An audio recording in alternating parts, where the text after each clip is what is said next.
What's going on, everybody? I'm Shane from Heads and Tails. To my side, we got Ken from LMK Reptiles, and today's guest is Chris from BNS Reptilia. Welcome to the show, Chris. Thanks for having me, guys. Thanks for having me. Heck yeah. Pleasure. For those of you that don't know Chris, man, he is awesome. He has so much awesome stuff.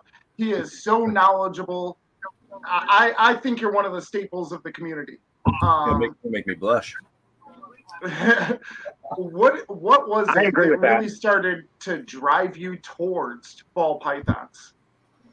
Oh man, I remember when I first got into reptiles when I was in high school.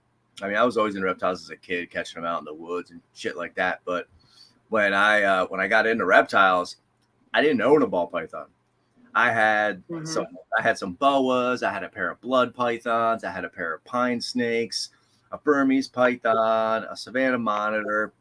I had a mixed mash of stuff, and I bred corn snakes. I had a litter of boas, but like I never owned a ball python until 2013 when I got back in to collecting again. That's when I started working with the ball pythons, just because in 92 and 93 when I was a teenager, albino, that was the only thing. Like, yeah, you're right.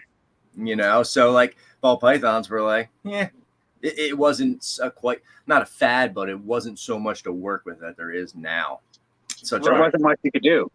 Yeah, and back then, ball pythons were considered shit snakes because they never ate. Yeah, absolutely. You know, we didn't have enough captive-born generations established to and had these things figured out to now where like we can dial it in and produce them like that. Heck so, yeah, absolutely. Where it transitioned. Heck yeah. Okay. Is there a moment in your career with the ball pythons, like a snapping point to it, to where you realize like, hey, I'm doing this right, you know, like yeah. When did that moment hit you? Well, in 2013 we bought a captive, an import, but she was gravid from Outback Reptiles. They go to all my local shows here in Pennsylvania. They're right in Virginia, I believe. Yeah. So we bought a gravid female, and we bought 3 baby bags. Did you ever hear of a baby bag? Mm-mm. Yeah, I heard of them. All right. So basically, you spend $100 or whatever they are now. You get 10 snakes, and they're supposed to be straight out the bush, which is a bunch of crap because you know they've been searched 2-3 times before they get to you. So we got 30 babies, and they're like fresh out the egg. No meals. Some were just shedding. So we racked them all up, and straight up, we lost probably 15 of them just because we didn't know what we were doing. This was our first year. We never produced anything. And 2013, you had the internet and you had stuff, but it wasn't like it now, you know. So we assisted a few. We learned how to do that, and you know, just learned, like got experience. And it's a shame that you know we had to learn from those animals losing their lives. But I mean, this is nature. You know, you can't, even if you assist something and it doesn't want to eat, like there could always be other reasons why that animal does not want to eat. We don't know yet. Right. So basically that was in 2013. And then, so then we had eggs dropped that we didn't breed. She came in gravid, like I said, and we hatched those. So that was successful. And then the following year, we just kept growing. And I think by 2017, I was like, okay, I think I got a good grip on what's going on here, you know, incubation, starting babies. And then in 18, that's when I really like hit it hard and was like, well, why I'm doing this? It's paying for itself. It's making a little bit of money, but I'm just getting more animals. I'm investing. So I'm like, well, why don't we try to do this as a business? So I started ramping up in 18, and then just holding more animals back. I might have held, like, those first couple of years, I might have held maybe 15 animals, 20 total. Now I'm holding that back a year. every season almost to just, build the collection up. So that's where I kind of misstepped early on. And then we started building, and then in 2020 is when we developed an LLC and went legit taxes. So you would recommend holding back basically as much as you can when you're starting out, or anything with, personally, I think like things with recessive genes that you're trying to put together, any like heads and stuff like that, I kind of want to keep those back. Would you say that's a good or a bad route? That's a great route, especially if it's projects you're working on.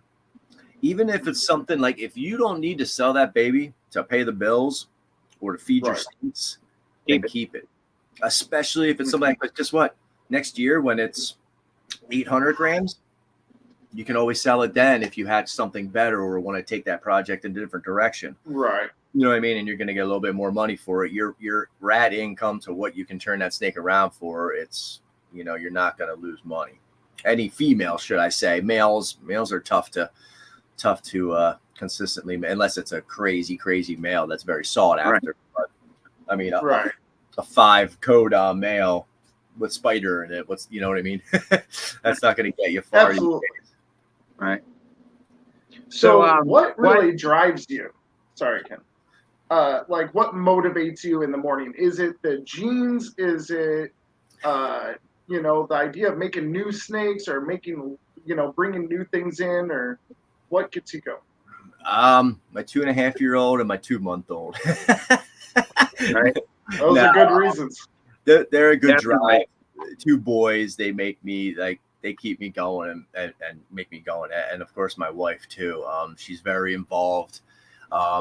Basically I looked at it as, why wake up every morning 5 days a week and go work for the man, unless you really love your job. There's some people out there that really love their job, and God bless you, kudos, but I don't think I really ever enjoyed any of my jobs. So I'm 45 and I'm not ready to work for a company for 10 more years to build what, so I'd say, we're just gonna invest in ourselves. So it's a family affair here, and pretty much this year I'll be going back to work a little bit part-time here and there, but this is what I'll be doing, this and rats. We hustle rats too. So, So would you say is your favorite show to vend, like locally? Oh man. Well, I've only vended 3. I always do Oaks. How far away are you guys from me anyway? I'm close to you. I'm like 2-3 hours from you. So that's kind of why I want to know, because I'm probably not going to get into setting up tables next year, but 2024, I will probably get into doing shows and, just trying to learn the ropes around here and what's going on. Oh yeah. Where are you at? West of me? East? I'm in State College, right near State College. All right. I'm looking at doing a show in York in a couple weeks. It's below Harrisburg, York County. Yeah. That's still about a 2-hour drive. I can get to Gettysburg just as fast as I can get to York. Okay, well, I'll be doing Gettysburg in March, and then I'm spreading out a little bit because I have so much inventory, so I can't ship, so I got to get these things moving. But any show that is coming up, I'll DM you and we'll see it. And dude, you can come hang out. You can come behind the table. You get your feet wet. You can meet people and just awesome. I'll run the ropes with you, man. It's all good. That would be great. That would be really great. Maybe you said March you're doing Gettysburg? Yeah, March 18th. Yeah, maybe that's something we could work out. And like my birthday's July 18th. 18th was kind of my lucky number. Those days are always good for me. So you say March 18th? That's like a mark. Check it off. And you're a Cancer, right? Cancer is your sign? Yeah, I'm July 8th. So we're right there. Well, I have a daughter that's July 9th as well. Sweet. And then my other daughter's birthday, Lexi, the one that frequents, you'll see her on. She's July 30th. So she's a Leo, but she's got cancerous traits for sure. She's one of us. So I say Oaks is the closest show to me. I wouldn't say it's the I don't know. It might be one of the it's one of the better ones. We had good foot traffic this past weekend. November was better for me at least. But Oaks is always a good show. There's plenty of room, plenty of vendors. Kind of. But Gettysburg is pretty good. They had good foot traffic. And then I did a show in Lebanon, and it was a smaller area, but it wasn't too bad. It was all right. I'd probably do it again if I have a lot of inventory, but I don't think it's a necessity. But we'll see. What are you at, Shane? Oh, I'm out here in San Antonio, Texas. Oh, okay. Texas. Yep, pretty far. I want to buy property down there, man. Dude, Texas is awesome. I was talking to a couple other breeders that are like, yeah, because even before I met Shane, I've had plans to go to Texas. My mom's whole side of family's from there. I was actually born in Texas, but we moved away when I was 3 months. And it's just like I always had this thought in my head. I was born in Texas. I'm going to die in Texas. So talking to other breeders, you're like at least the fourth one that says, yeah, I have plans on going to Texas. So, heck, maybe we all might end up there and start our own snake community down there. Well, one thing good about Texas is like everything's legal as far as animals, you know. Is pot legal down there, recreational? That's the only thing that's not legal. But they're working on it. They're working on it. How does that work? Get there. How does that work, But Jersey? I will say, I think Texas is the last state that would do it. That's crazy. Now, we thought we wanted to move to Florida, and this was like 5 years ago. We started stashing cash to move to Florida, and now I'm like, fuck all that. No thanks. Like, yeah, I mean, Florida's a really awesome spot. But yeah, it's going to be real tough to be a breeder out there now. Mm-hmm. I personally think that Texas is the next best one. Mm-hmm. I know a lot of people are saying Georgia, but Texas kind of does have, like, if you're down by the Gulf, mm-hmm. like, it's still tropical weather, you know? Oh, yeah, definitely on the Gulf side, somewhere in that area. I don't want to be too close to Mexico, but, you know, still be in the Gulf where I can get that weather, have the beach an hour away. Yeah. I'm a beach guy, so, I'm a mountain guy just as much as a beach guy, you know, so. Yeah, okay, put me in a mountain or you put me on the beach. I'm happy either way. Do you like surfing? Have you been surfing? Oh, no. All right, so Galveston is going to be your spot. Okay.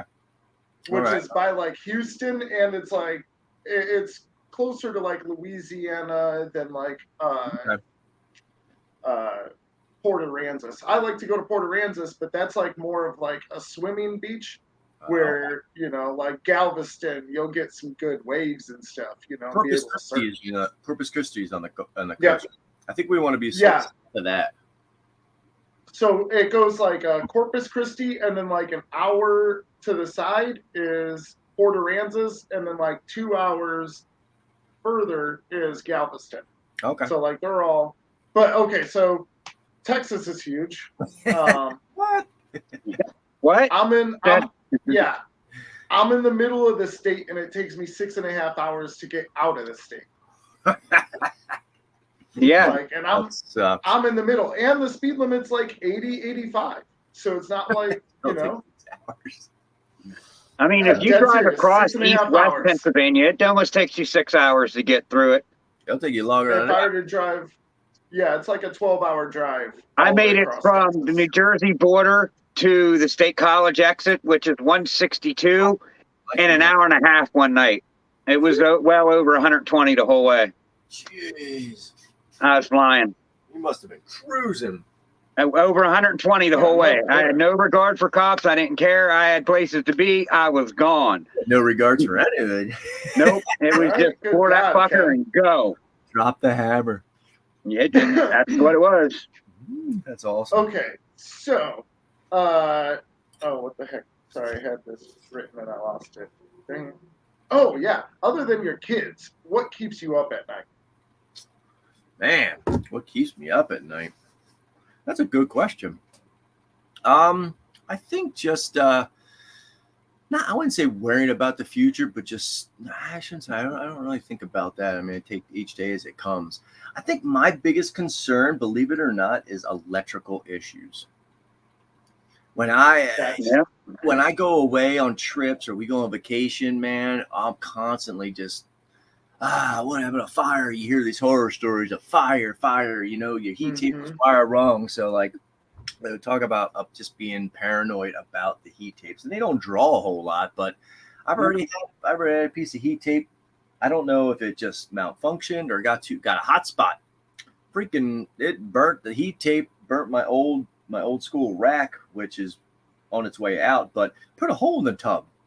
So that shit got hot. Yeah. That was on a plywood rack. So I don't know what shorted it, but like that's my worst nightmare. Yep. It keeps me up at night, man. Yeah, for sure. I can absolutely say I've thought way too much about electricity in the house. My biggest recommendation is anybody that's starting up new, everybody wants to get that deal. Surf your Craigslist and pick up a rack. You can scoop up an awesome rack, but rip all that shit out and redo the heat tape. Do it right. Look at some tutorials online and do it right. If you're not sure, ask somebody. The last thing you want to do is buy $100 rack and throw it in your $10,000 collection and lose everything. You know, so right. If you can save that money and spend the $3,000 on an ARS or Freedom Breeder, but that's gonna cost more though. Right. I mean, and you can still get some of those like PVC racks pretty cheap. I think like brand new ones. Mm-hmm. Yeah, pack racks are pretty cool. I don't know how they are for keeping the animals, but I thought they were pretty neat. How he ran, you know, the hatchlings, and you go right to the juveniles, just reclip, and I thought that was pretty cool. How often would you say you switch out your own heat tape? Unless there's an issue, I don't switch it out. Just keep an eye on it. I'm finally this year I'll be getting rid of my last original rack that is plywood, and everything will either be PVC board or ARS style racks. So, yeah. Do you worry about swapping out your thermostats? Like every so often, like every 3 to 5 years or something like that? Not necessarily. If one starts to act up, I'll swap it out. I have one to start acting up and it's going to get swapped out. And then I have one that that one's got to be 8 or 9 years old and it's never given me an issue. So I'll continue to use it. But, you know, every couple of weeks, once a month, 6 weeks, it depends. If I'm pairing, I'll check spots. I'll just go around with the heat gun, you know, to do that. And always look at your thermostat. Look at your thermostat every time you're in your snake room. Like, make it a habit because it could change like that. If for some reason I check it daily. I don't know. If you're probe, no, there's nothing wrong with that. It's not anal at all because if you look at that and you see one of them are running at 100%, you know there's an issue and you can rectify it. And if you're not looking at that, you're not going to know. How are you going to know? The snake's not going to be like, yo, it's hot in here. Turn that shit down. It doesn't hurt to look at all the time. Yeah, my snakes are in my bedroom right now. I'm going to be turning the room into a snake room. So it's like a habit of mine. Like when I get up, I look under because my thermostat's kind of under my bed. I look under my bed and look at the thermostat. Like it's just like I woke up in the middle of the night, like having a dream that like a fire or something. And then look, they're fine. So I get the whole electrical worry thing because I mean, I don't have top-notch equipment or really the best. So I have to eyeball and keep on it. Yep. And I do. It's working. I mean, I built my own racks, and they are working great. I set my probe in a dummy tub. I got a dummy tub on the bottom that's setting over the heat tape inside the tub, taped like to it. So it's set at 90 degrees. If it's 90 degrees in that tub, it's 90 degrees everywhere, hopefully. Right. Your bottoms might vary a little depending on your situation. Yeah, it varies a little. So what I did is I cut the line basically and made it in two separate things because I have 3 plugs on this one thermostat. I can plug 3 things into it. It can handle up to 1,000 watts. So, you know, it handles it well. And I have 3 small racks basically running it like, you know, 5 tubs each, and it's working good. Yep. That's the biggest thing. Like I'm in a basement, and I'm up against concrete walls. I have a little bit of stuff on the floor, but mostly it's a concrete floor finished. But my bottom 2 tubs are at least 5 to 6 degrees cooler than the rest of my 5540 Right. up here. And so I have a Herpstat 4, and I have 3 zones on that rack just to Right. keep it. But I also run boas in the bottom of that rack. So I have to run them a little differently. So I have my boas set on their own zone, and then I have the balls and then the top tier of the balls. And it, you know, the other thing about that is always make sure your probe is secure. Like use good tape, like Gorilla tape. I got Gorilla Glue tape on it. Yeah, so it ain't moving. Use that shit and don't go weak with it. I mean, what happened to Keys last year is just horrible. Yeah. Absolutely. You know, nobody wants to see that. I always wanted to see if anyone has radiant floor heat in their basement. I don't know if you know what that is. Oh, yeah. It's like it heats your concrete slab up. Like if I would ever build a house, my snake room would have radiant floor heat all around it, all the walls, all the floors, everything would just be ran off of hot water, and I would do the ambient temperature room. Yeah, it would be so easy to make a concrete cube get 80 degrees and stay there. Yep. You would only need the floor, I feel. Yeah, probably, but I go overboard with everything. It's just what I do. Convincing my wife to move the snake room into the other side of the basement, which is twice as big as this 11 by 11. And I'm thinking, and I'm like, you know, if we're going to do it right, like I'm jacking up the floor and I'm putting radiant in. Like, you need help with that? Give me a call. I'll be glad to come down and help you. I did it for 15 years. I know the ins and outs. Sweet. That'd be a good deal. I'll pay you in pizza and beer and snakes. How's that? Yeah, I'll just take the snakes I don't drink. I can eat some pizza, but pizza and snakes. Deal. I'll drink your beer. You do have a hypo het clown male that I have my eye on that I like, so we can work this out. Wait, was it a hypo het clown? It's the pastel hypo het clown. Yeah, because I have a banana. Or maybe the super pastel. Might be the super pastel. I have a killer clown. Yes. Yeah. I have him, and I have a hypo banana het clown. Yep. Oh, I don't know. One of them. I need a male that's hypo het clown. So, and I seen you had some. So I'll gladly come down and. That's a good swap. I mean, we got years. Do you like banana in it too? I don't mind banana and clown. I'd like to have a banana line. I don't want it in everything, but I want to do a line of banana clowns. And you might as well have hypo in them. Why not? Heck yeah. I don't know if I have a regular pastel. I think I do. I'd rather not have pastel in it. I'm not a pastel fan in clown. I mean, I like it in Desert Ghost. I like it in, even hypo or pieds. But in clown, I just don't like it. The only visual clown I have is the super pastel het hypo clown. But if it was a super and I know it was going to pass it, like I would start a project that would need, that needs pastel. Right. It all depends. You know that. It all depends what you end up with, what you get to where you go. And then that's kind of what I see this is. Sweet. I don't know if we didn't actually talk about this beforehand, but how did you meet your significant other, if you don't mind discussing that? Yeah, no, absolutely. So I was married once, and it was shitty. It was no good.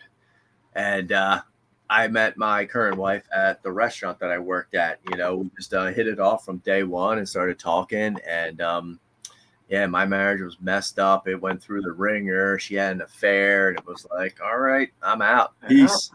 Yep, I don't need that shit. So I split, and actually I kicked her out. I kept everything. And then I talked to the girl that was at the restaurant, and she's 14 years younger than me. So it was kind of like, well, ain't nothing but a number, dude. That's exactly what it was. So we just got to talking, and great, same family values. We lived in the same area, town, went to the same high school, just a little bit different years apart. But we just clicked. She was into reptiles, and I was like, oh man, she's got to be the one. All right. So now she's down here cleaning babies every other day. When you know, you know. That's Heck right. Yeah. Yep. That's awesome. Yeah, no, she helps out a lot because this season she didn't enjoy her job where she was at last year, so she quit in the fall, in the winter, springtime, and then I went back to work springtime.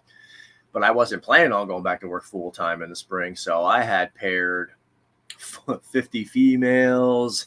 I paired everything out because I was planning on being home to take care of them. Well, I went back to work full time. So, it hit July and we have 28 clutches in the incubator. I'm like, this is going to get a little crazy, hun. So straight through July, August, and September and November. I stopped working at the beginning of November because that's when our other son was due.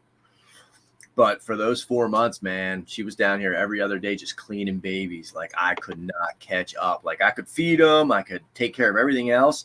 But, I just couldn't stay on top of the cleanup. And she came down like a champ and just did it. Celtic said they was going to send me a killer clown just for that. Sweet. Well, I hate super blackhead clowns, too. I just can't stand super blackhead clowns. They so piss me off. Every time I look at them, it's just like, ew, yuck. I can't believe people would ever create a super blackhead. Like, even in clown. Like, that's just disgusting. Like, I don't know if I've seen that one yet. No, I don't think I did either, but I might as well go big if I'm going. I can imagine it being pretty crazy.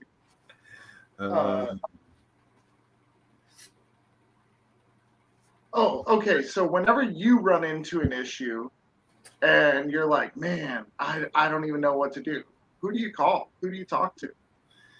Well, I reach out to a couple guys in our local chat. We have a couple guys that are 10, 15 minutes. So Danny from DTMG, he's 20, 25 minutes from me. I actually sold Danny his first snake. In case anybody's wondering. Nice. Nice. But he surpassed me with his clown collection. His clown collection is insane. It's awesome. But he also dropped some money to get to that. You know what I mean? At the point when he was doing that, I was like, clowns are all right. But I was like, they just didn't really do it crazy for me. But then certain other genes came into play, and I'm like, okay, all right. Nathan from Infinite Possible Pythons, he's local to us. This is only his second season, but he's a very intelligent person to just talk to and just rattle things. Even if he doesn't know, he's still somebody to talk to, and he might be like, well, did you ever look at it like this or think about it like that? Triforce Morphs, John and Christine, they're 45 minutes south of me. They're in our local group. They're awesome people. I got a snake from them. What's up? I bought a snake from them. They're awesome people. Oh yeah, they're great people. They've been in it about the same amount of time I have, but their collection is huge. I think they did almost 80 clutches this year, which blows my mind. I did 37, and that was nuts. So I can only imagine what they're doing. Who else is in our local group? Kent's up in Allentown. He's a little bit newer. He had his first season last year, Craft Brew. Jeremy, he's out west. I sponsor him, but he's been in a couple years. So we just kind of collectively, Kai's in our local group. He's a Jersey boy, but we shoot stuff back and forth. So yeah, there's enough of us in the group that I think between all of us we can pull collectively and get together. Absolutely. I never joined a Patreon or did anything like that though. I think they have their benefits. Trust me, they do. But I think you have to be in a I don't know, just always having reptiles and being in that kind of field and that mental state. I never really gravitated to that because I felt like just from learning those couple of years that it's not that you can always know and not know everything, because trust me, I still learn. I still get curveballs every year, even after doing this and going to my 10th season. I'm still learning stuff, and I learn stuff from everybody. Like the Holdback Rack podcast. I don't know if you guys listen to that at all. Here and there. It's Fridays at 1 p.m. They're awesome. I sponsor their channel as well, and so I'm up that late. I'm always learning something from them two girls. I mean, it's crazy. You can always learn, man. You can always learn more. So there's a lot of people in Pennsylvania breeding. That's for sure, guys. Yeah, I did not realize. Oh yeah, I'm learning. There's a lot. There's even more, man. I didn't even touch base. Like Richie's recessive. Chad, he's south of us. He's in Maryland though, but he's right there. Yeah, there's a lot of us, man. Actually, while we're on the topic of that, May 6th, it's a Saturday. Mm-hmm. I'm having a spring breeder bash. Wow. Yeah, so Nice. everybody's invited. Everybody. I don't care. You want to fly from Texas? Come on up, brother. We're going to Cool. try, you Heck want to yeah. fly from Chicago, whatever. I'm trying to get I'll definitely be there May 6th. Heck yeah. May 6th. Yeah, put in your calendar. I'm trying to get Big D out Sweet. here. I'm trying to get Keys up here. Awesome. Like, we're just going to kick it all day long and just, good vibes. Sweet. Heck yeah. Heck yeah. So anybody in the chat, all 24 of y'all, come on up. We'll DM me and we'll work it out. Snuckster just stopped by. I'll stop and get him out of the house. I don't think his mom will let him, but that's Mr. Arm. Real quick, Ghostbusters is going to be one of the codes that you're going to have to remember for whenever Ken and I start doing our giveaways. We're going to be doing other giveaways as well where you won't need the code, but for the premium snakes, we want it to go to people that have been supporting. So you're going to have to know the code, and we'll enter it in. We're going to do it random. Yeah, we won't have you type it in the chat, though. We're going to have you guys do it like on Instagram or something, and you'll see your name pops up and stuff. I'll be on my Instagram account when we ask for it. You'll have to link to that, but give me that code. And our better snakes, we're trying to narrow it down so we're actually giving it to someone that supported us instead of just someone that subscribes for the giveaway. Right. And so, yeah, as long as you know all the code words, whenever it comes time to it, you guys will be entered. And we're not going to have like 20. There's only going to be like 2 or 3 that we're going to give throughout. And I don't know why Ghostbusters got brought up, but I seen it in the chat, and Shane and I was talking about it, and I was like, that's a perfect first word. That's Ghostbusters. Yeah. So yeah. Cool. Make sure you guys are keeping an eye out for those. So one thing that we were kind of talking a little bit about backstage that I wanted to touch on was the more financial side of it. Everybody talks about how much the racks cost and thermostats and the snakes and stuff. But once you start getting rolling, what does it look like when are you taking that next step to really try to build the business? Or do you think you should start it right away?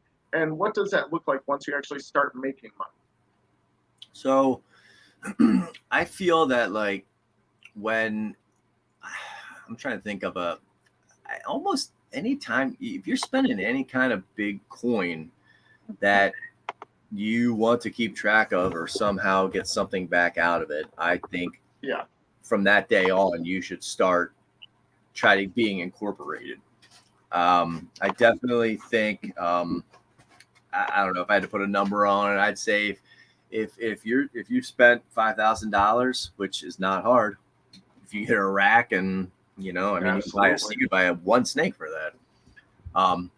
I think at that point in time, I think you need to do an LLC or an S corp. There's a couple of different ways to handle it. I'm not sure of the ups and downs for all of them or the big differences, but I spoke with my accountant and talked to him, and I went with an LLC, and just keep track of everything. And then that also helps you grow then as well, because exactly what you're putting out and what you're spending on everything, man. Electric, your bedding, your rats, all that stuff can be written off. The square footage in your room, you can use all that stuff to help offset what you have to pay out at the end of the year.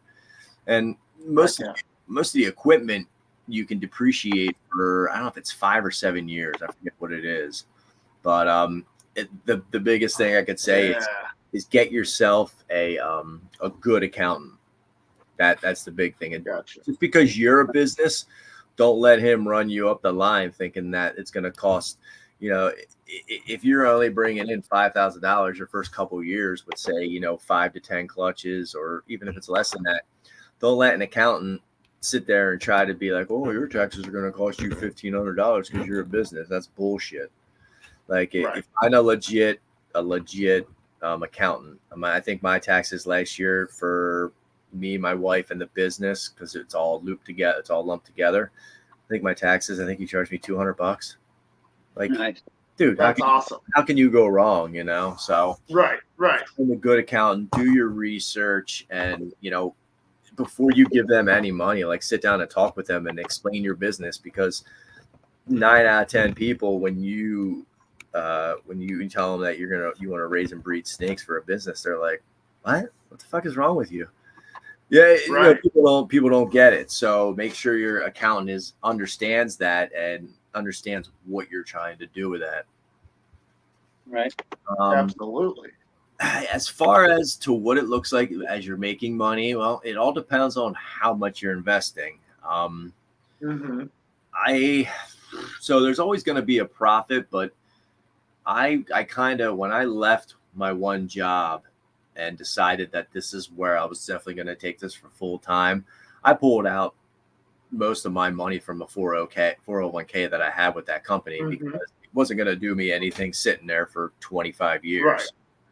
So I pulled out a good chunk, and then that's when I went hog wild in 20 after I created the LLC.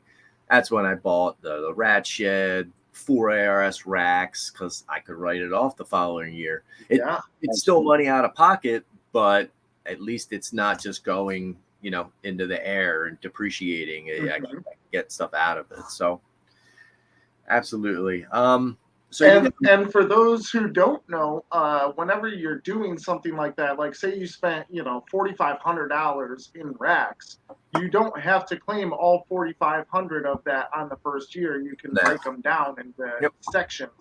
So you can kind of do that to match whatever money you're bringing in, so that way it's even or even still in the red. Like Will had said, most businesses, their first 3 years show negative, show red still, instead of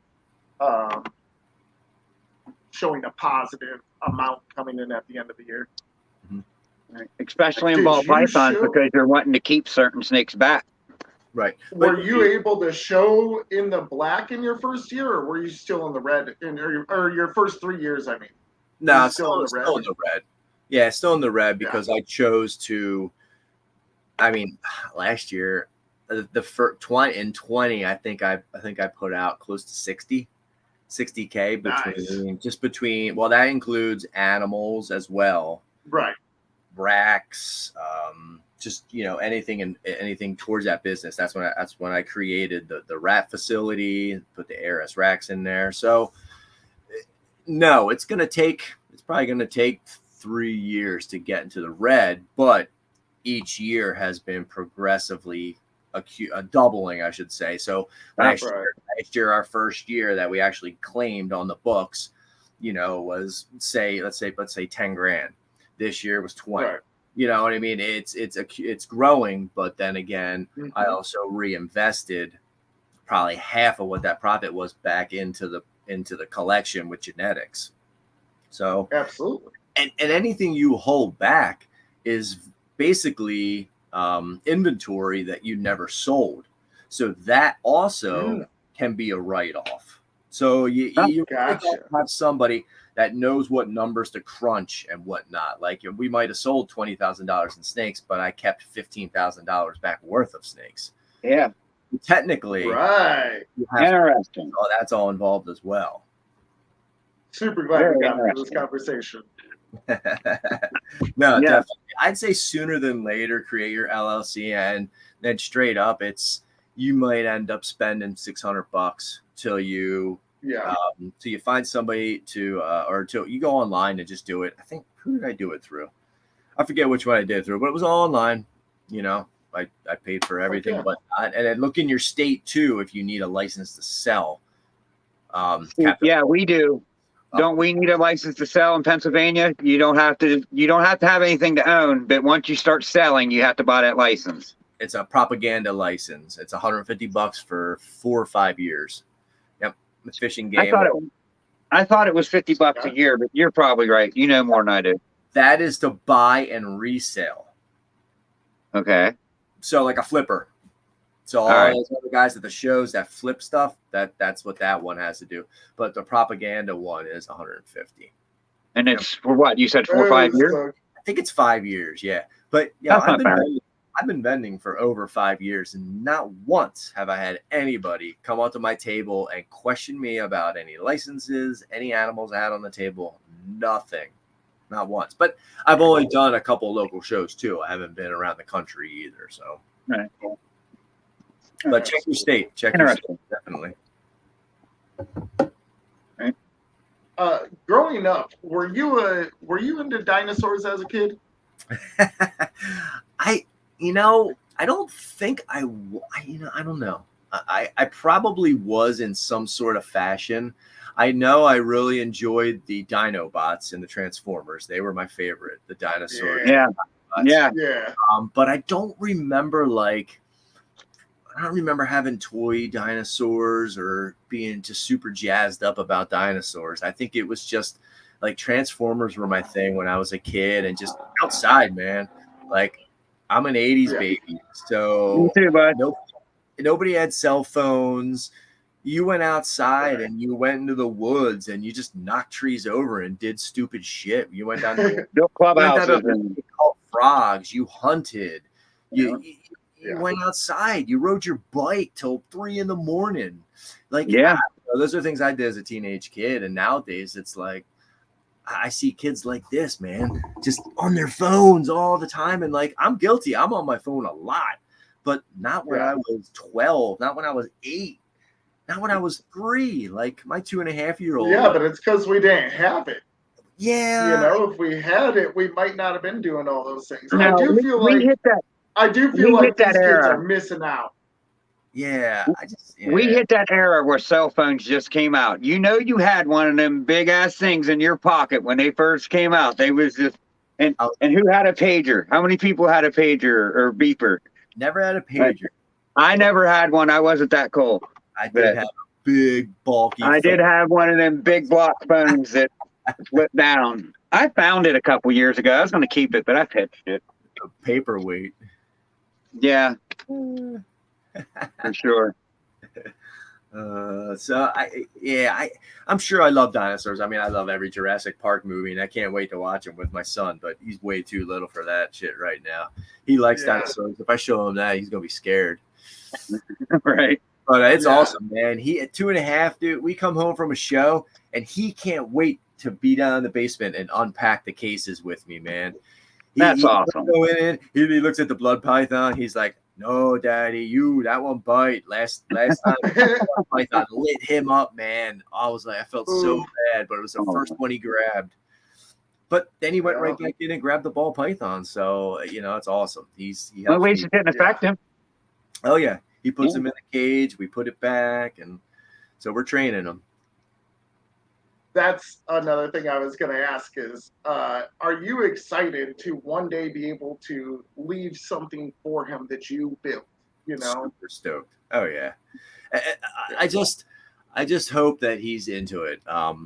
Throughout, I hope it's not a phase for him. Yeah. I hope he has that same geeked out personality that I have when I saw my first Burmese python, and I hope it doesn't get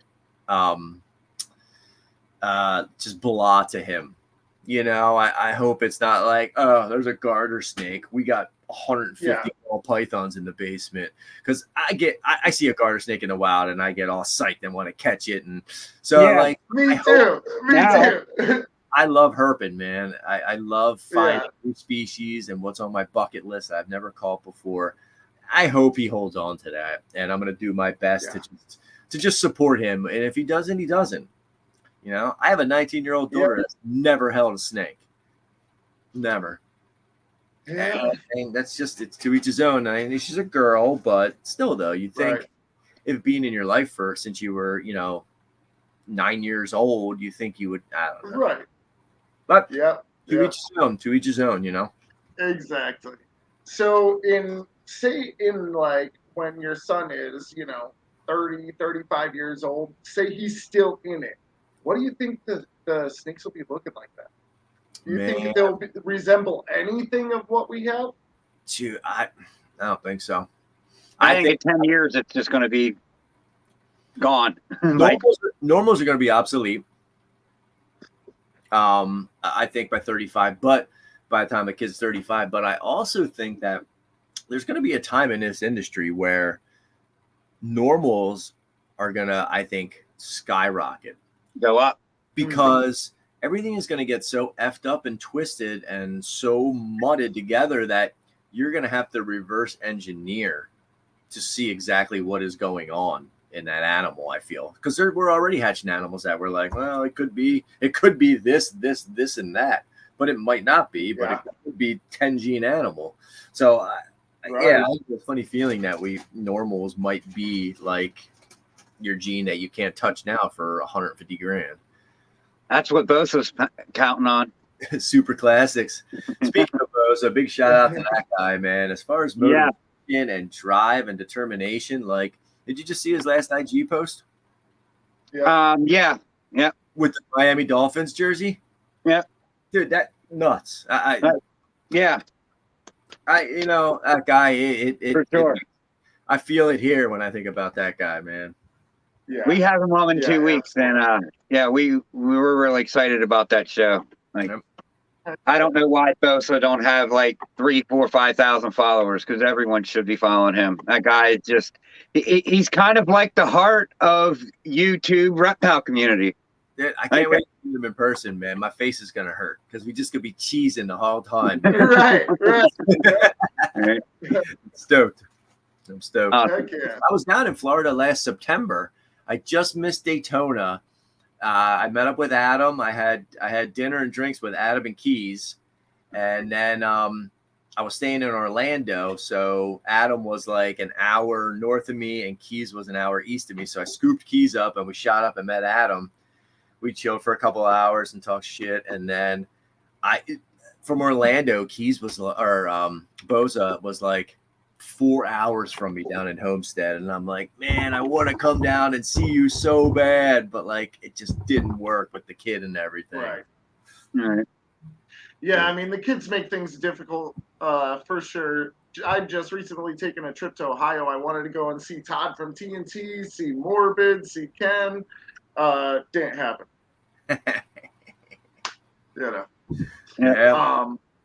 So getting a little off subject, but a little more into things you like. You said you like the Transformers growing up, Beast Wars. Beast Wars, right? Dinobots before Beast Wars. It was before that. Like the OG Optimus Prime and the OG. Okay. Yeah, they came out with the dinosaurs. The Decepticons came out with the construction trucks and that whole big thing. And the Autobots came out with the dinosaurs to fight them. Yeah, that's my era too. So I'm right in there with you. 84, 85 maybe. Yep. Yeah. 84, 85, maybe 86, because the Optimus Prime came out first and then they was after. I'm going to Google that.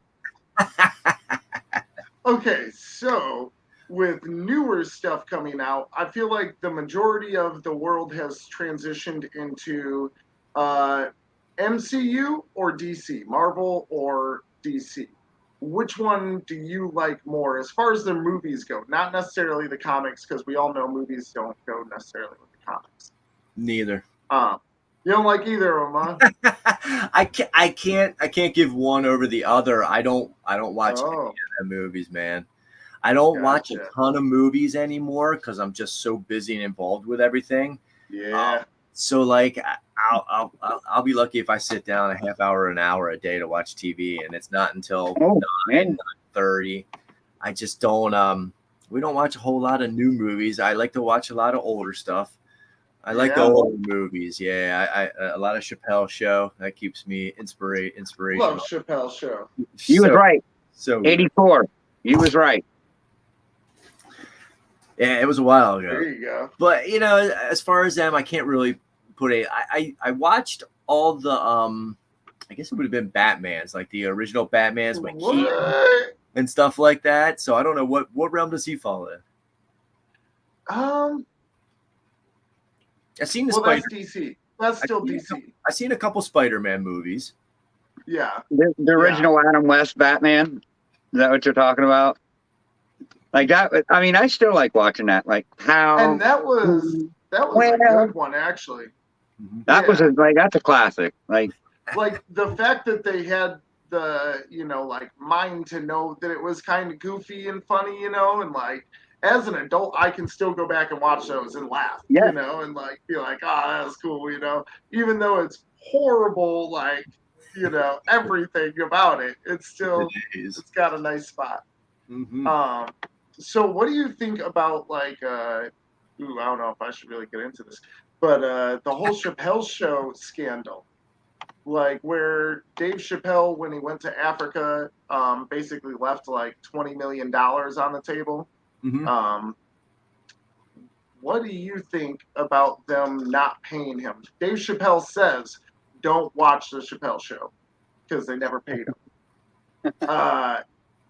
I can't help it. I still watch like clips and stuff because I mean, dude, it was just, I don't know. I still watch it. That was his decision, man. That doesn't affect me. That only affected his life and what he decided to do. And I get pure enjoyment out of it every time I watch it. I don't think about the $20 million he lost because you know what? That was the best move he ever made in his career because he is worth so much more money now. So I don't. Yeah, that's true. I don't fret it one bit. What is your favorite Chappelle Show skit? Oh man, there's a couple that just. The cereal one's mine. I'm not gonna say it, but the cereal one. Cereal one. More nigga, please. The cereal one. You don't get it? I don't know. I remember that skit.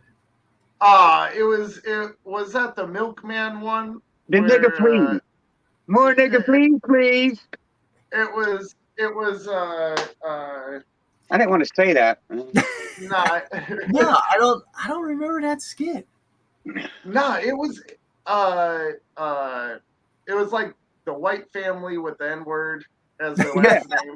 No. Like they was like.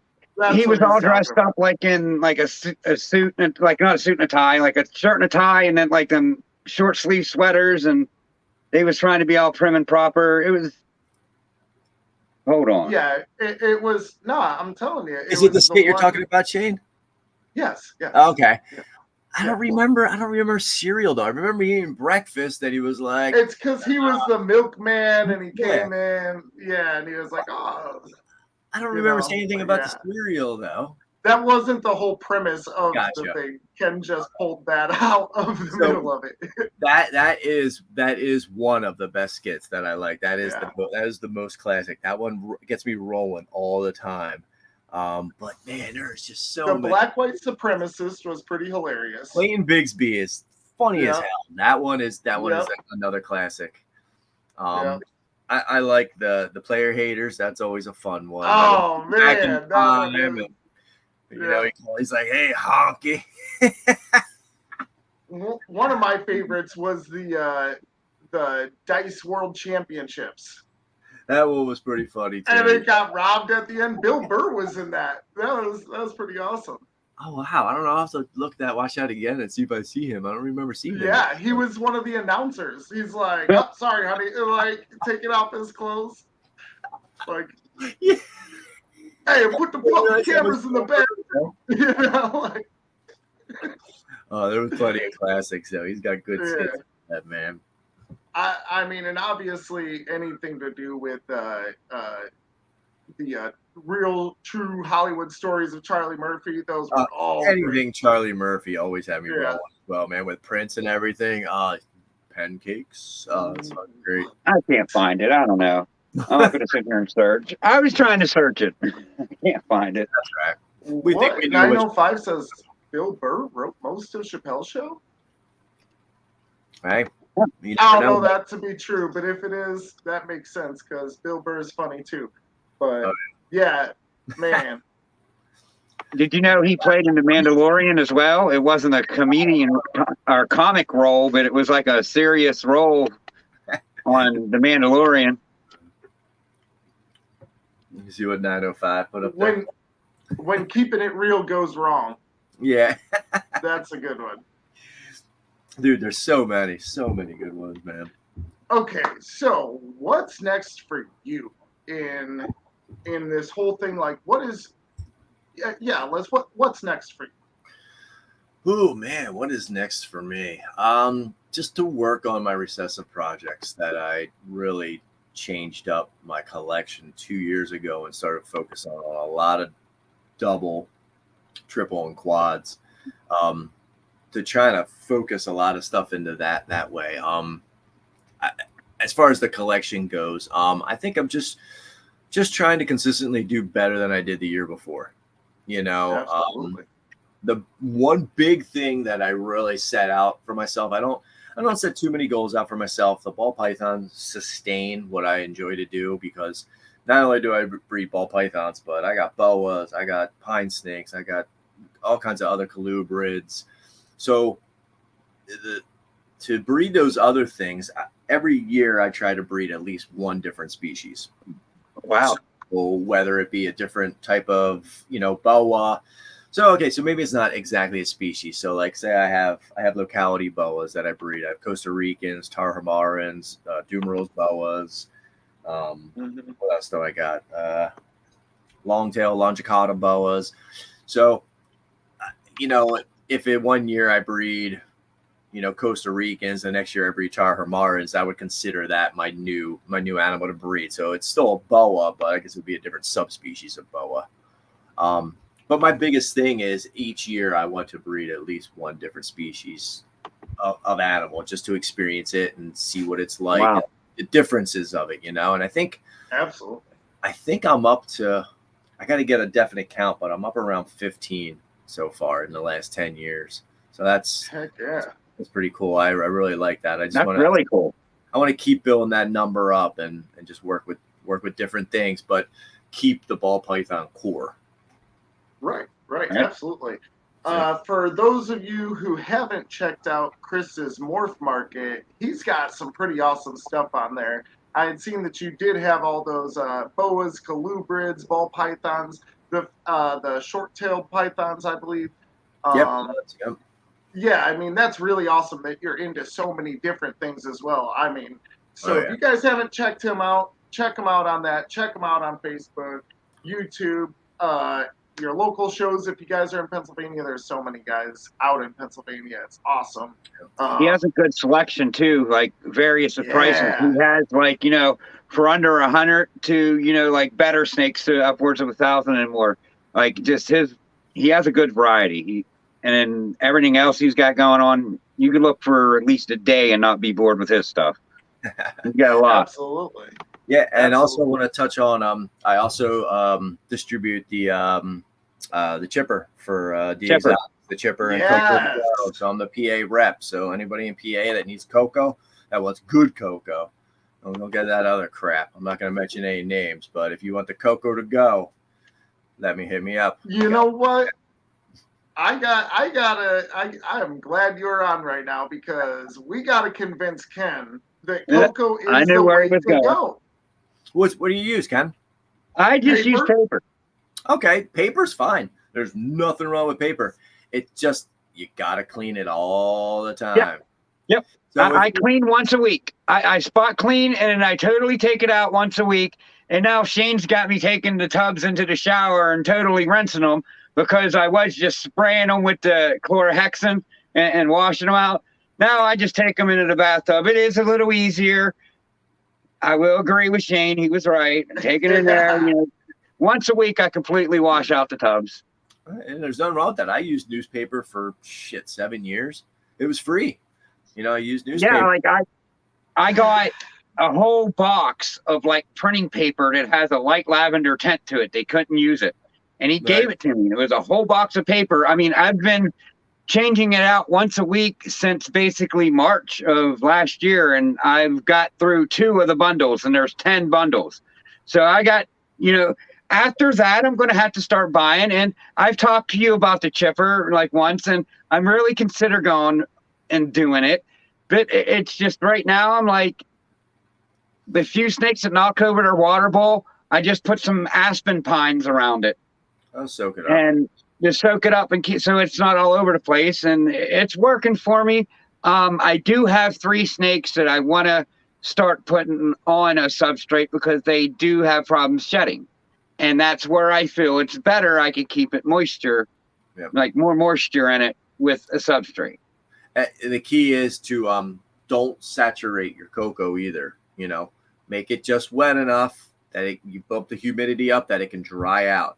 Because the worst thing is wet cocoa. I don't care who makes the cocoa product, it's gonna mold. Anything that stays 85 degrees, dark and wet, and will mold. I don't care what the hell you use. So always moisten, wet your substrate lighter, and if you have to, add more water. You can never take the water out of your cocoa. Italian or Philly, son, you know, you can't take it out, but you can always add a little bit more. But if it works for you, Ken, do what works for you, and keep doing it. You know, if you need to switch some girls over, I know Nathan from Infinite Possible. He uses they use a Sani chip. Will uses a Sani chip, and it works great for them guys. But I would have crappy sheds. My stuff would dry out. It works different for everybody. And you know, Nathan uses cocoa in some of his cages, but he's a distributor for the Sani. So it comes down to what works best for you and what is good in your environment. Right. That's how all it is. Like I said, I'm having problems with 3 snakes in my environment. So now that makes me want to get cocoa for them because I feel it's a moisture problem. They're just not getting enough moisture. Now, someone did tell me a trick to, like, when they start shedding, you see the blue, just dump their water bowl. And I did that with the pinstripe chocolate, and it worked. Right. And it's tough on paper because it lets water sits. At least the cocoa will absorb it. But you could even just take a handful of paper towels and wet them and throw them in the cage when they're shedding. You know, you could do something as simple as that with the ones that you're having issues with. Yeah, I've been keeping them a little bit more moist, and it seems to help a little bit, but I really think they need the cocoa. Mm-hmm. I mean, I'd like to see a perfect looking condom shed, you know what I mean, on them girls' bit. It's not. That's what they look like. Some of them, they shed good. It looks like a rolled up condom, right? Absolutely, brother. I mean, I'm not lying. It looks like a rolled up condom. I want to answer Will's question here. I do not put water on my bricks to break them up. The chipper actually breaks apart in your hand because it's solid, big chips, not crappy little compressed dirt. So you can break up the chipper by hand and then add water to your tubs as you go, or spray your tubs down as you go. That way you're not oversaturating your cocoa. So like what I usually do is I set up my cocoa a couple days ahead of time now. Like I'll get it all wet and everything and get it going, and then I leave it in a bucket for a couple days, and by the time I come back, it's got a real good texture to it, where it's not like, you know, too wet, it's not too dry, it's just like a nice texture. Feels fresh, you know. If you keep turning it every day, that'll keep it even as well. So I'll do that with a big tub, and I'll break all my bricks up dry, but then I'll take a half a gallon to a gallon of water, and I'll sprinkle it through. I'll mix it all up. I'll sprinkle it through. I'll mix it all up, and then I'll let that sit for 4 or 5 days and just keep turning it, and it's primo within a couple of days. Yeah. So luckily for me, I'm out here in Texas, and it's hot as shit all the time. So I put my lid on the tub so that way I don't get no bugs or nothing in it. But like I still leave it in a sunny area to where it does seem to dry it out within a day or so. Like not overly dry, but good, you know. Well, that's I love using cocoa in general. I think that the snakes are just happier in general. They enjoy having something to grasp onto and be able to move quick, stuff like that. I've seen some of mine bury themselves in it and just have their head sticking out. Oh yeah, they're ambush hunters, so they'll do that. Yeah, but but we got to keep in mind this is a ball python, and then these things will do well in almost any situation you put them in. That's true. So, I mean, to each his own. If you want to give it some sort of enrichment and substrate, you know, but they'll do just fine on paper as well, and breed just fine on paper. You just might have to overcompensate like Ken is with the humidity. Yep. No, And it's worse in the winter because I have oil heat and it dries out the air. So I'm just fighting humidity, but I don't know. I win some battles. I lose some battles. I mean, I try and it's on my mind to keep on it to make sure that they're getting, enough moisture, but So I happens. use Reptichip. It's like the guy is from San Antonio. So yeah. Sorry, bud. He's from San Antonio. For me to ship you 5 blocks, it'll cost $100. Yeah. It's not worth it. If you can find a rep in your state that's local to you, try the chipper. Yeah. Don't even try the chipper. Try the Coco to Go. The Coco to Go is exactly what it is. It's a 5 block bale. It's 50 pounds. So you can do a half of 55-40, maybe 3 rows. I'm not sure exactly the total count. But you open the bag and you go. You don't have to add water. You don't have to break it apart and nothing. It's already like triple washed, clean, cubed. It is the cleanest stuff I've ever seen.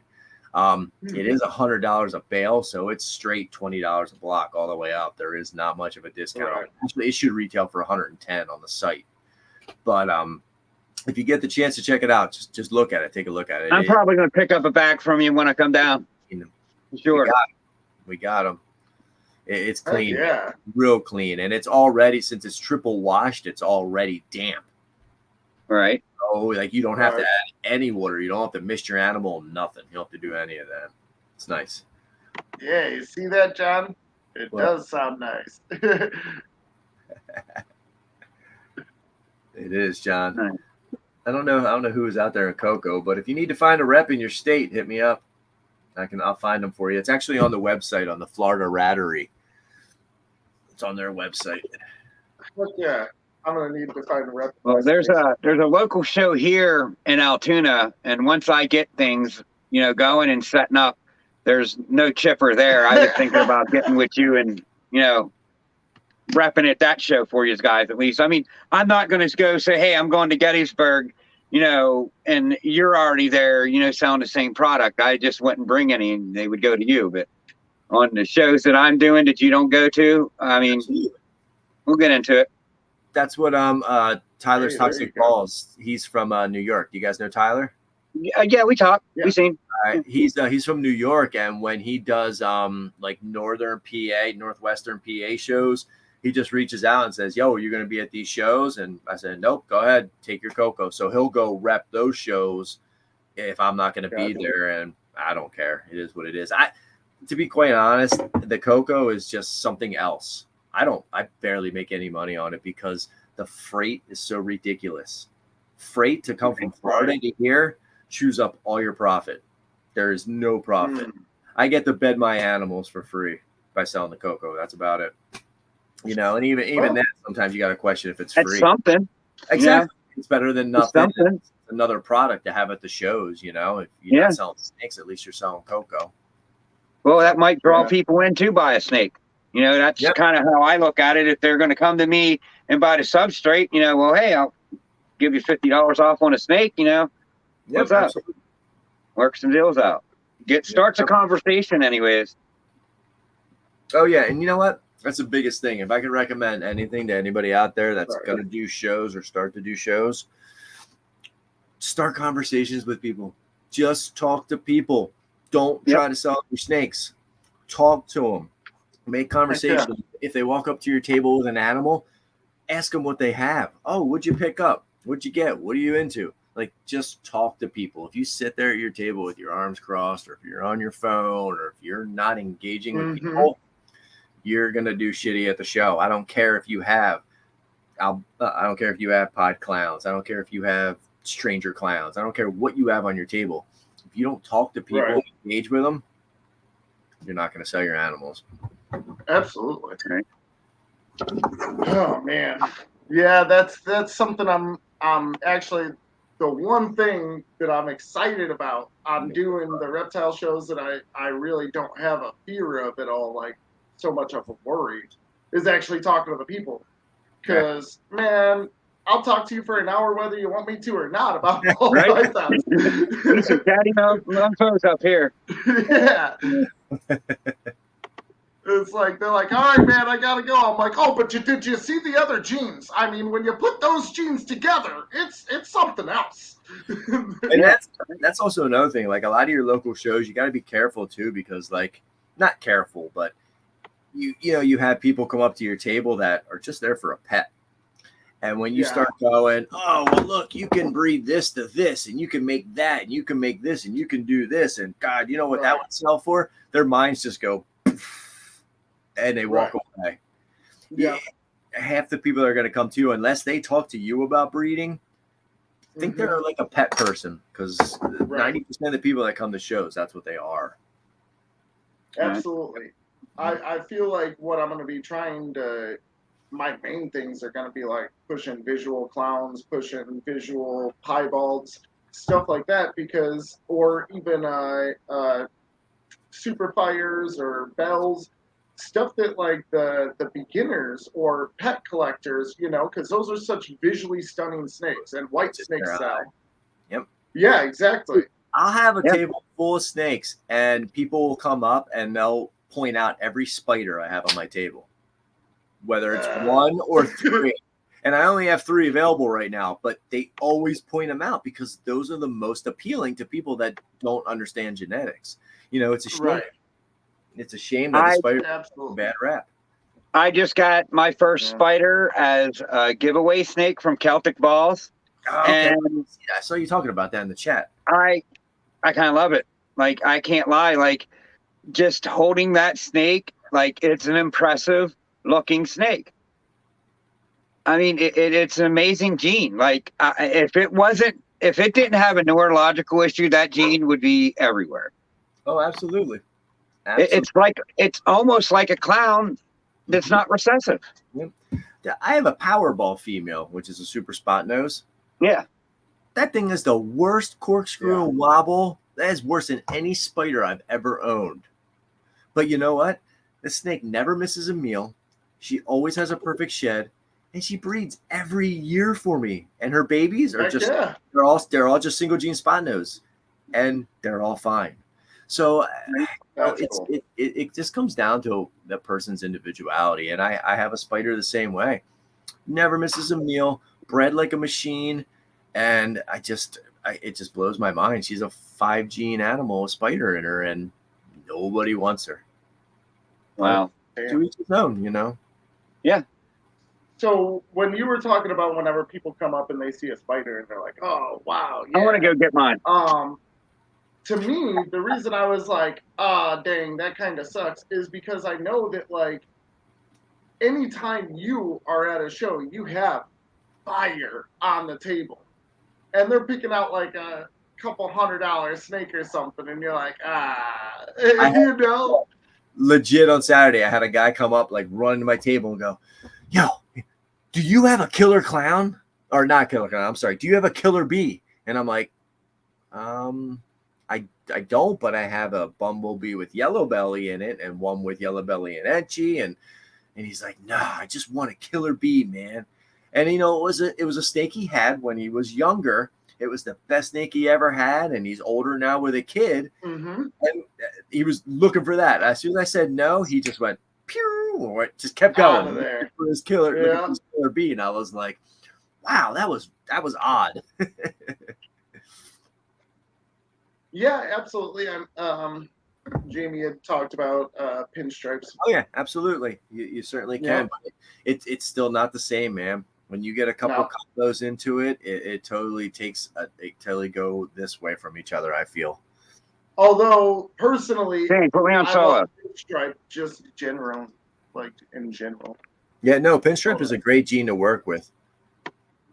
As old as it is, pinstripe is very nice, especially in hypopods. Look at some of his oranges he has. Those are like the darker marks are oranges. Yeah, that's nice. So bumblebee, what? Het clown, 50% het genetic stripe, and pos het hypo. Wow, and that's just a bee. There's nothing else in there. It's the het's playing game. It has to be because look how clean that is on the side. I mean, Yep. Yeah, I after this year, after hatching a bunch of triple hets, I hatched Yenchis this year that are triple het toffee clown genetic stripe, and these things are insane. Like when you think of an Enchi, you're like, there's a few keyholes in the side, a little bit of orange. These things are like clean. There's no keyholes in them. The banding is like pristine. Yeah. And that's the only dirtiness he really has is right there up by the door stool. Right, yeah, the bees will always have that. But yeah, now, but it's like so minimum. Yeah, the yellow on the bottom is what catches my attention towards the belly. Like they usually don't have that much yellow on the bottom. It's usually just white. That's nice. Yeah, kind of like calico. Yep. I'm getting better at showing snakes on camera. Dude, Yeah, it's an art form. It is. You're like, oh, look There's at this snake. You have it absolutely up here. Yep, there's absolutely a learning curve to it. And you're like, up, over here. Yeah, there we go. Absolutely. Why do I got to be big? I don't want to be big. Yeah. All right, Jamie, tell us. Yeah, that's good. But see, like, I got to say this too. Like, this is the snake I won, and Celtic Balls decided to send me a Phantom Het Clown female, and just for, I mean, I don't know what really happened, why they did it, but the guy that took first, like, took the Phantom Het Clown male instead of this, and I was like, well, heck, give me that guy. Shoot, he, all them hats, he could possibly be, a really nice piece. Oh, and yeah. I had talked to him about a Phantom Het Clown female that they had online listed at Morph Market, and then they pulled it off like the day I talked to them about it. So they had it in their heads that they was going to send it to me, and they did. I mean, I was shocked. Like, and she's beautiful too. I don't know if you checked out my shorts, but I had a couple good shorts for her today. She's, for a single gene, it's very impressive. Yeah, nice. Yeah, I mean, you can get all those tested. You can get the height. Well, no, I guess you can't get the G stripe and the hypo yet, right? I think hypo is still, but I heard they took Ultramel off the thing. And yellow belly. They're not doing the yellow belly? You can't test that no more? I think they took it off until further discussion. I think that's what I do recall. I'm not positive though. So, because I'm going to have a couple, like 50% Ultramel clutches this year that I would really like to get, because it's a head-to-head clown, and then one of them is a head Ultramel. If I make a clown, I want to get all the clowns tested from them clutches, because I don't want to give an Ultramel or a clown head Ultramel away. No, right. They'll have it ironed out in a couple months because they're losing a lot of money right now. So they'll fix it. They'll fix it. Let me go put him back. This wind's blowing in that window, getting cold. So, have you seen? I've heard a lot about how somebody sent one in and it said it wasn't het, and then they proved it out. But have you seen it go the opposite, where they said it was het and then it never proved out? So that's still a good thing for the genetic testing then. If they say that it is positive, it is positive. I haven't even seen anything to back up the claims that they sent in a visual and it came back negative. So it's a shame, but people got to talk, and I think that's all it is. I think it's just a bunch of booty chatter. I mean, I guess they can make mistakes. Everybody can make mistakes, but I just think it's people that are just bent and just starting shit. You never know. Yeah. Who knows what it could be. I mean, even in my mind, even if it is that way, the fact that if it comes back and it says, oh, it's positive for being het, then it is, period. And there's, no difference there. Like, I like that. There's that Phantom. Oh, that's nice. Shout out to Celtic Balls. This Phantom Het Clown female they gave me. Come on, chill out. Jeff and like literally gave me. He's scared. No, she ducked her head. It didn't even scare me. She just. Your eyes look worried. I love how high the whites come up on the sides there. Yeah, she does it on both sides. Yeah. And I'm not thinking there's anything else in it. I just think it's a really, really good example of Phantom. Oh yeah, no, that's beautiful. I mean, she has some spot right on this side, some spots on this side where the flaming, like, look how high that flaming goes up. Mm-hmm. Right. Mm-hmm. Well, that confirms that Will's seen. That's what I'm trying to show. Yeah, Will says it's confirmed. Not visuals though, just 100% proven hets. Yeah, it's 100% hat. This one. Oh, so they've already made visuals and then they sent it in and it said it Right. I mean. So what's that, like getting a false negative COVID test or what?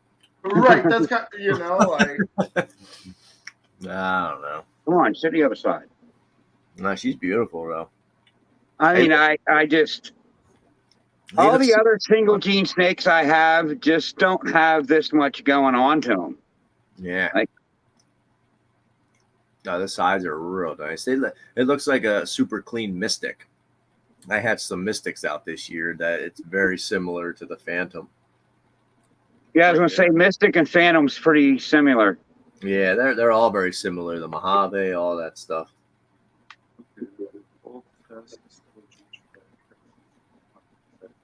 I don't know. She took down a pretty big rat this week. I was surprised.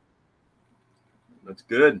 My rat guy didn't have anything really small, so I had to get his smallest, and his smallest was like a little bit bigger than a weaned. Oh, like not quite a small, but I don't know if you want to call it a weaned or not. What was it? You know what it weighed? I didn't weigh it. I held it on with its tail and let her strike it first. I didn't set it down. Nice. I mean, that's one thing that I'm glad I envisioned in the year 20, right as soon as COVID hit. Dude, I was watching snake inventory lists just, I was watching snakes fly out of Morph Market, and I was like, there's going to be a rat recession in a year. I was telling myself, I talked to my wife and I'm like, I hate rats. Like that's my pet peeve. Like I can't stand rats. They really grind my gears, man. But I have a shed. Grind your gears. I have a shed full of them. I have like 1,500 rats in my shed. So, but damn. So that's what you feed rats? Yeah, I do all rats. I have a few small colonies of ASFs, but I only use those for my hatchlings. We could talk about that then. Right.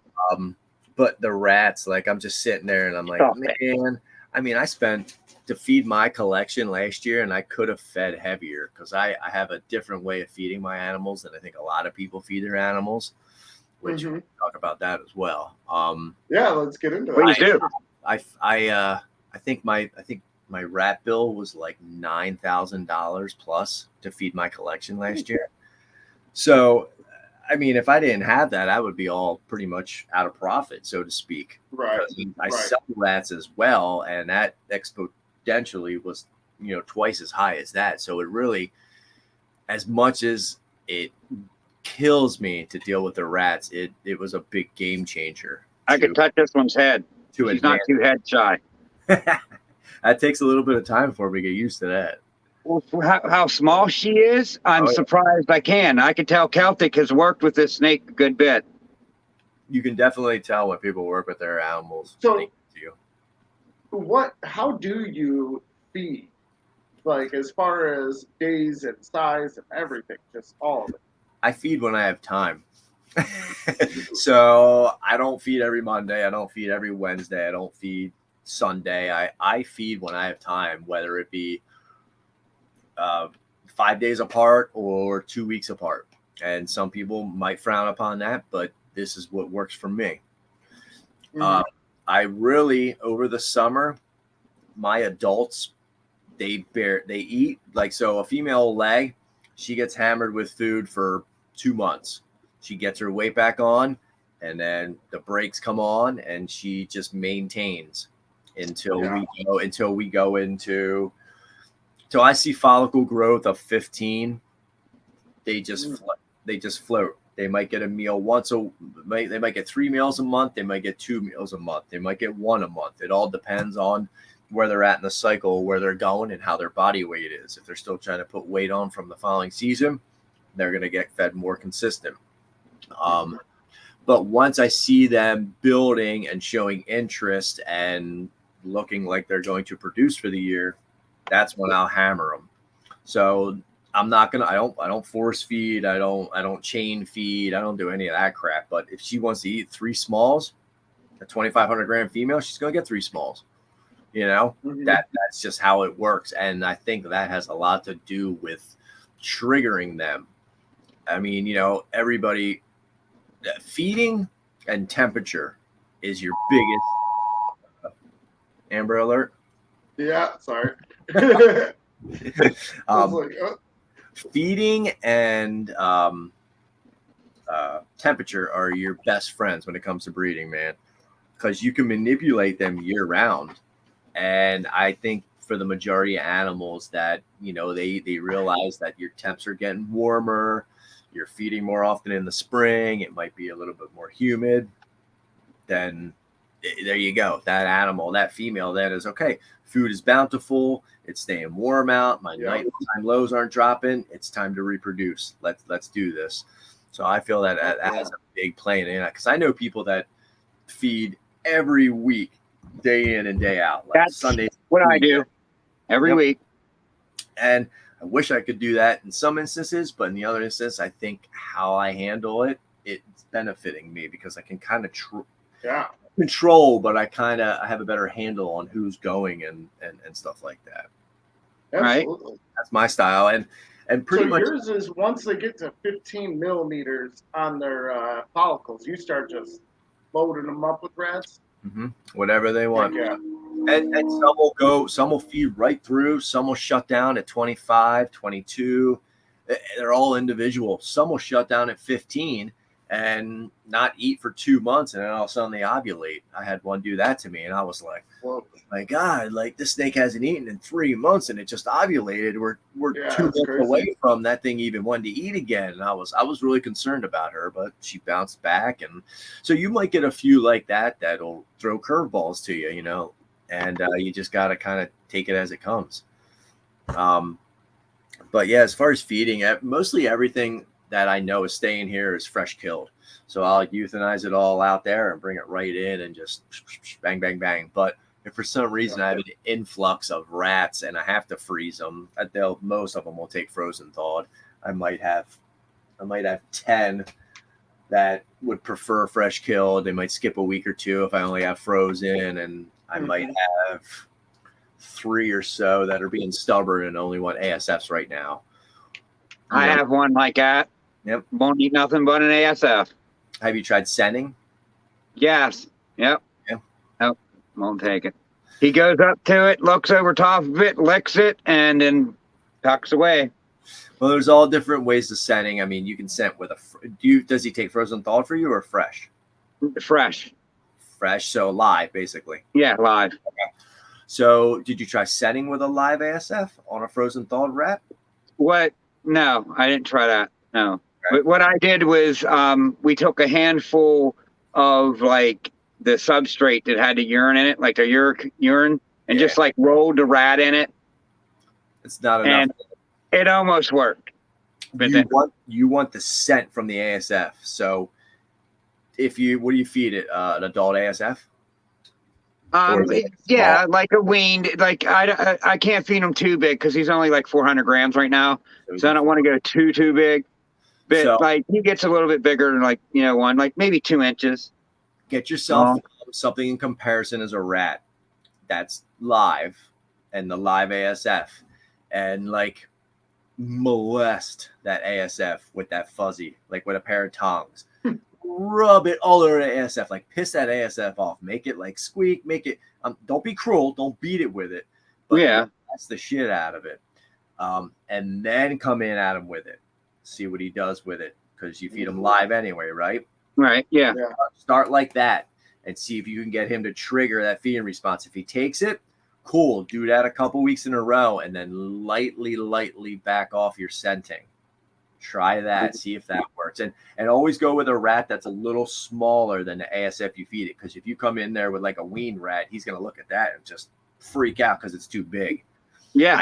That size comparison has a lot to do with it. Because I really tried to get smaller rats for him too. And just even like this rat breeder I got, his rats are like awesome.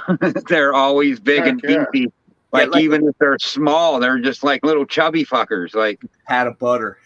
Yeah, like they look like they got something in them. I don't know, like a butterball butt or something. They're just fat. They're all chunky. Like I tell you what, that pinstripe I got from Todd, I got him in September, or her in September, and she was 185 grams. I weighed her at the beginning of December, and she was like 400. And like a month and a half on this guy's rats, and she's already up to like almost 700 grams. That's awesome. Like, and she gets one rat a week. She don't, I only buy one rat for them a week. Mm-hmm. But hey, genetics, man, all snakes will grow differently too. You can feed 2 snakes, 1 rat a week, and they're not going to grow the same. It's just like people, man. We don't grow the same. I see that. Like me and Shane seen that between our collections, because some of my snakes that was littler than his are now bigger, but some of his bigger females are just, huge. Like I can't, I feel like I'm never going to catch them, but it's weird. It's, dude, I don't even know why. It's not like I probably feed way too small for what I'm supposed to. That's not wrong. Nothing wrong at all. I feed very few of my snakes mediums. Mostly all are smalls, but they're hefty smalls. They're like at the top of the small scale. They're like 85 grams, sometimes maybe even 100 grams. And I mean, my small cutoff is like usually 80, 45 to 80 is my my cutoff for small when I sell them. So, but just make sure, Kent, that rat is even smaller than ASF, and see if that works for you. But if not, hit me up in the DM. We can chat other ways. There's other ways to go through it too. There's other motions. Heck yeah, I'm dropping real gems yeah, like here I today. definitely need some, like, the blowdown on how to get them off of ASF, because that guy's really stuck on them. Yeah, don't waste your time with the bedding method. It's not enough. It's not enough scent. We got Jeremy Warfel's we got his carpet on rats from mice. I think it was eating like 8 mice a sitting, and I'm like, dude, you're going broke. Right? Heck yeah. Dang. Yeah, smaller. 8 mice a sitting. That's crazy. Yeah, that's nuts. So, yeah, different tub, smaller tub, different substrate, all that stuff can kind of work. Yeah, there's a bunch of different methods for sure.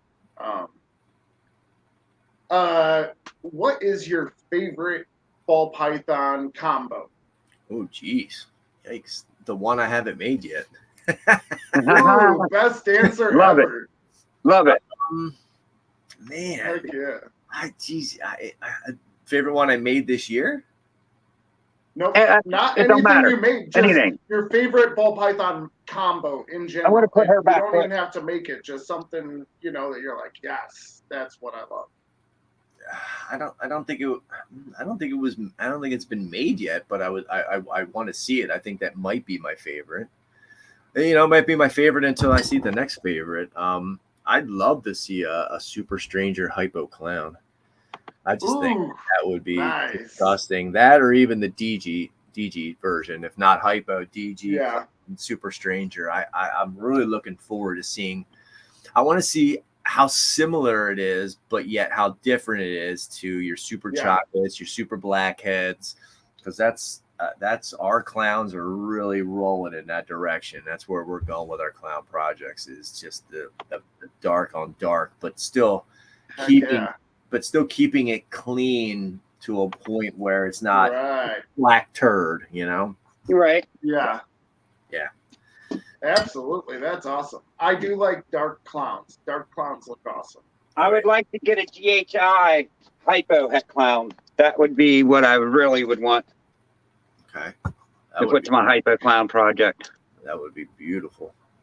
I have a black pastel Mojave het clown het hypo that I want to start that off with. Okay. Black magic. Nice. That's what I got from Triforce. Oh, sweet. I know you got a good one then too. That thing might have That thing Mahogany. That thing might have mahogany in it. That thing might have sandblast in it. That thing might have like 3 other dark genes. I think it's mahogany. I don't think it's black pastel. I think it's mahogany. It could be. What's sandblast? I've never even heard of that. It's a gene that they use in the gray matters. Oh, okay. It helps with gray matter. I don't know if it's connected to pied or if it's own gene. I'm not positive. Somebody in the chat could probably hook it up. I heard a little bit about sandblast, but I mean, I just wasn't interested in it. Like, cause I don't know. I don't like that whole urban cambo line of things. I mean, don't float my boat. I mean, like someone might like it, someone might not. I mean, it just wasn't something I was attracted to. Yeah, no. I mean, they're cool snakes. They're impressive, but a little overhyped, I think, for what it is. Kind of like, I feel the same way about Batmans. Like, Batmans are visually stunning, but I think they're way overrated.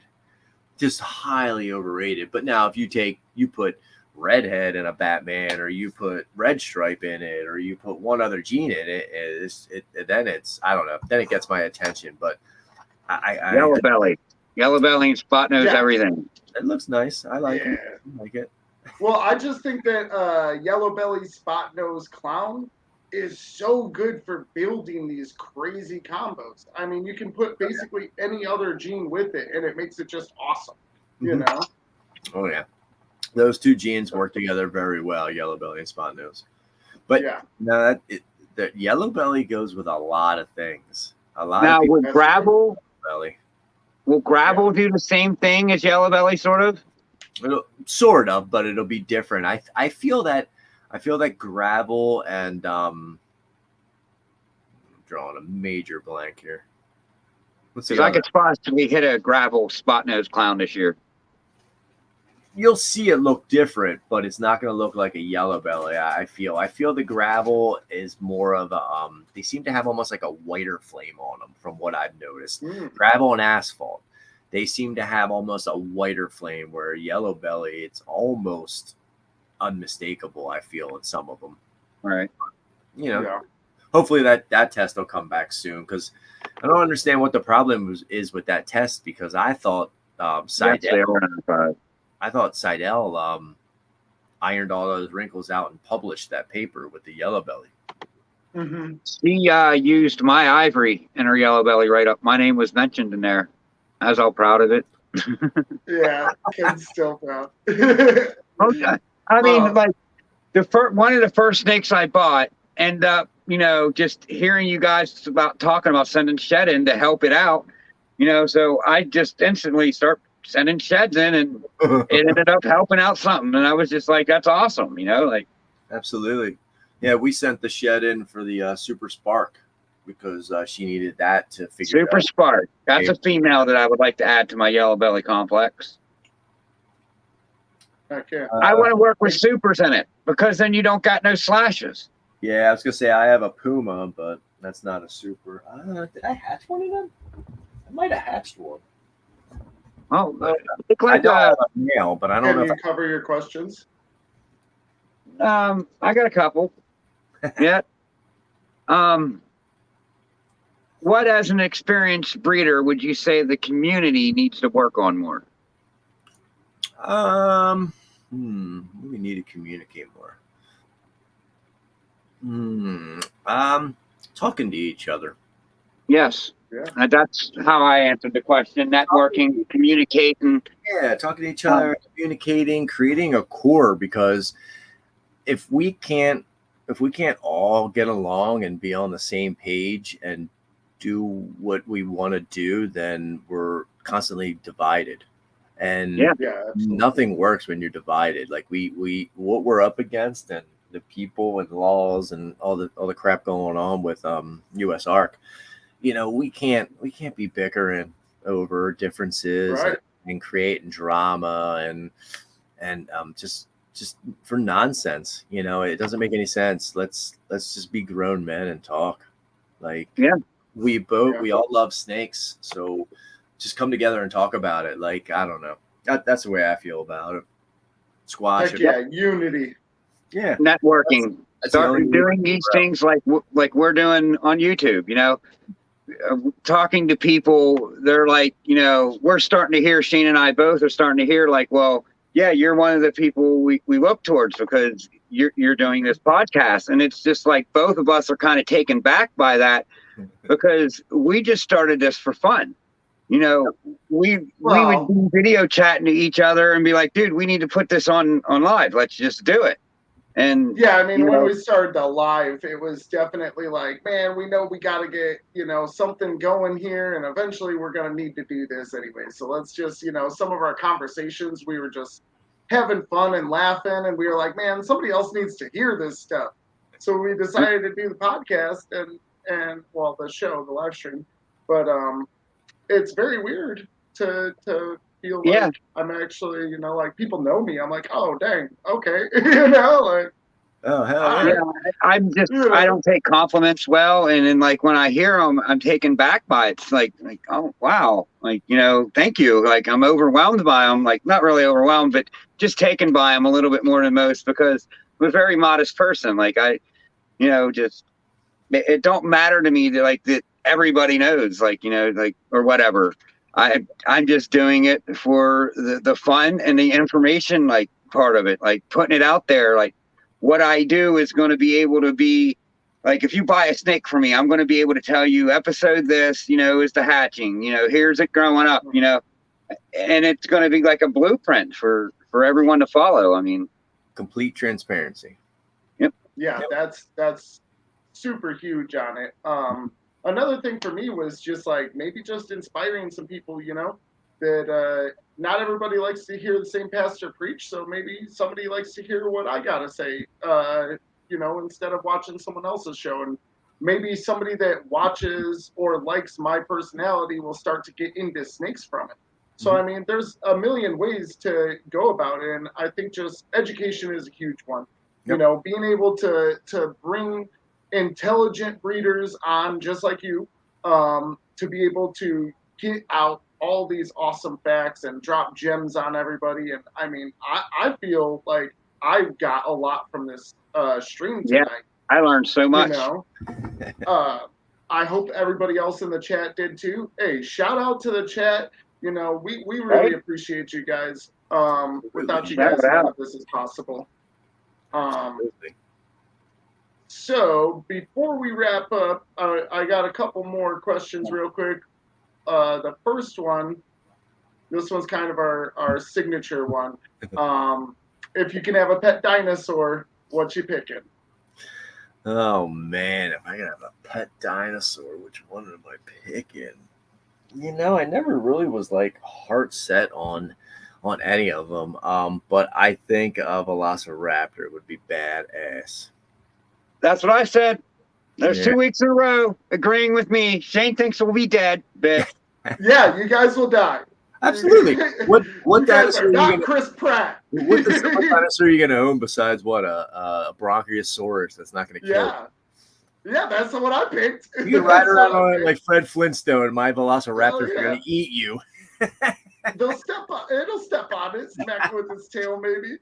Well, me and his Velociraptors are going to team a pack, and I'm going to sick them on your Bronchosaurus or whatever. No, you guys are going to be in the Velociraptor's belly at that point. So. I'll ride that thing in like a freaking castle. We're gonna train them. We're gonna have them when they're small. We're gonna be all like riding on them and stuff. They're gonna look at us like we're their dads. The world would be a better place if we all had pet dinosaurs. Maybe not. That's like kind of like right there on the scale. Maybe not so much. My phone died, so I can't see the chat. Everybody, my apologies. I got you. But the Lyssaphorus, Triceratops, Stegosauruses are pretty cool. I like them. Yeah, I like Stegosaurus. I don't know. I want to herbivores. I forget who said it, but someone said about the one that spits, like it shoots out. Letkus, I think, said. The one that opens up and spits it, like spits stuff on you. The one is that the one you were saying, the Dilophosaurus?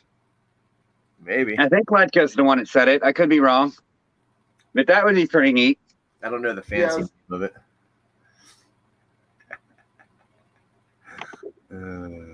Yeah, that's the Dilophosaurus. That would be pretty neat. Bosodon. Someone come knocking at your door and that thing answers and just slimes y'all up. Get out of here. It's like a camel. I'd come with like a spinner. Nobody likes a spinner. It does sound cooler, Bososaurus. I like that. When we get him a shirt made, I'm gonna get him a shirt made. It says Bososaurus. Heck yeah. Heck yeah. Okay, so last question. Is there any other questions you wish I'd asked?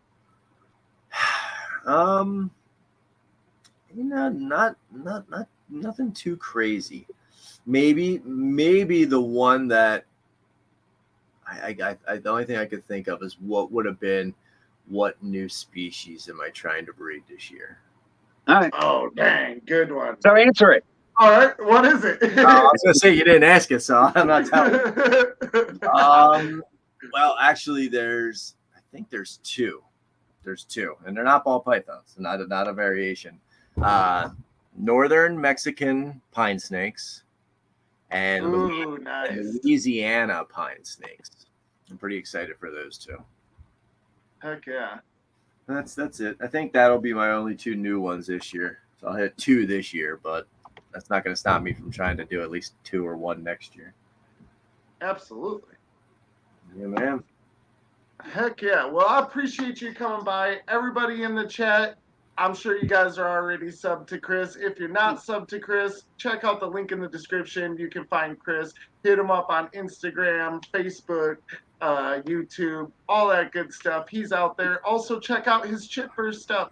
I mean, we all need substrate. Yep. What better guy to get it from? Right. Anything else? So no, I'll add on anything that's posted on Morph Market for the rest of January. Anything that's over $150 is free shipping. Anything under $150, I'll chop it with you. So it's just a heads up. Right. Yeah.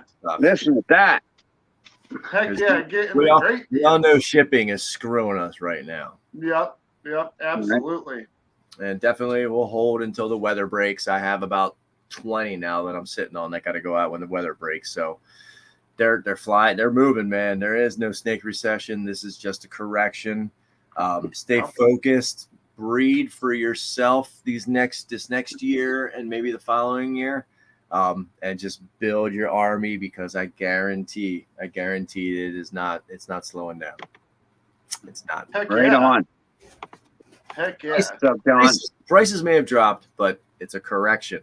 This is where it should be, almost, so to speak, the industry. But, so prices went up kind of high because a bunch of new people jumped in. Yeah. And now you're just seeing it equal out. Correct. A lot of people jumped on that wave. Heck yeah.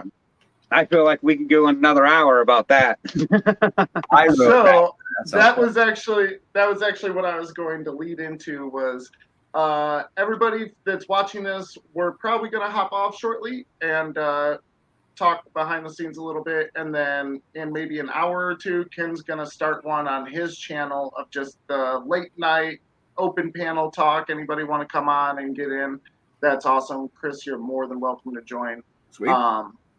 So yeah, everybody check out Chris. If you guys want any of this awesome Heads and Tails merch, go ahead and check out the link in the description. That's my spread shop, all that good stuff. We got Ken's channel in there. We got Chris's channel in there. We appreciate you guys. Thanks for watching. Thanks, guys. Later.